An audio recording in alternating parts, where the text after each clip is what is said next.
Dokter itu menutupi lantai rumah sakit dengan kotak-kotak hitam. Ia melakukan semuanya demi seorang wanita lansia yang menderita gangguan mental. Lansia itu berdiri terpaku sambil menatap tempat minum, tetapi ia tidak mau melangkah maju. Jadi sang dokter mengambil gelas kertas dan membawakan air untuknya. Namun lansia itu sama sekali tidak bereaksi. Suatu hari sang dokter membuka jendela untuk menghirup udara segar. Ia melihat seorang gadis kecil sedang bermain engklek di bawah. Tiba-tiba semuanya masuk akal. Lalu sebuah ide muncul di benaknya yang akan mengubah segalanya. Ia segera mengecat seluruh lantai rumah sakit dengan pola kotak-kotak. Kemudian ia membantu lansia itu berdiri. Perlahan-lahan lansia itu mulai melangkah maju satu kotak demi satu kotak. Sang dokter bahkan menyalakan keran air untuknya. Namun lansia itu hanya melewatinya dan berhenti di dekat jendela untuk melihat keluar. Momen itu benar-benar menyentuh hati sang dokter. Saat itulah ia menyadari sesuatu yang mengejutkan. Setiap pasien mungkin masih memiliki kesadaran yang terkunci di dalam diri mereka. Karena itu sang dokter meminta seseorang melakukan tes gelombang otak pada seorang pria yang sedang koma. Orang-orang menertawakannya dan menganggap usahanya akan sia-sia. Namun saat sang dokter memanggil nama pria koma itu, gelombang otaknya langsung meningkat. Esok harinya sang dokter melempar bola bisbol ke seberang ruangan. Yang mengejutkan, setiap pasien berhasil menangkapnya dengan sempurna. Mereka bahkan masih tahu cara bermain kartu.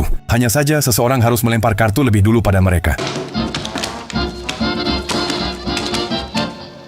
Lalu sang dokter menghadiri sebuah kuliah medis tentang pengobatan neurologis. Profesor itu menjelaskan obat bernama levodopa. Sang dokter mengangkat tangan dan bertanya apakah obat itu bisa membantu pasien ensefalitis. Namun profesor itu justru marah karena merasa penjelasannya disela. Setelah kuliah usai, ia mengejarnya sampai ke kamar mandi. Namun profesor itu mengabaikannya dan menganggapnya hanya seorang pemimpi. Meski begitu, sang dokter tidak mau menyerah. Ia langsung menemui direktur rumah sakit dan memohon izin untuk mencoba levodopa pada para pasien. Namun, direktur menolak. Lalu ia meletakkan sebuah laporan studi kasus yang berhasil tepat di atas mejanya. Akhirnya direktur setuju. Namun jika ada persetujuan dari keluarga pasien. Karena itu, ia mencari ibu dari pria yang sedang koma itu dan menjelaskan semuanya. Ia berkata dengan jujur bahwa ia tidak bisa menjamin hasilnya. Namun sang ibu tetap menandatangani persetujuan karena merasa sudah tidak punya pilihan lain. Esok paginya, ibunya sendiri yang memberikan levodopa kepada putranya. Setelah mengantarnya pulang, sang dokter segera kembali untuk melihat hasilnya. Namun ia sangat kelelahan hingga tertidur di ruang perawatan. Tiba-tiba ia terbangun dan mendapati pasien itu menghilang. Ia langsung berlari keluar dengan panik. Lalu ia menemukannya sedang duduk dengan tenang di sebuah bangku dekat koridor. Pasien itu menatapnya dan berbicara dengan sangat normal. Sang dokter benar-benar terkejut. Esok paginya ia memanggil ibunya kembali ke rumah sakit. Sang ibu langsung berlari memeluk putranya dengan erat. Pemandangan itu memenuhi hati sang dokter dengan kebahagiaan.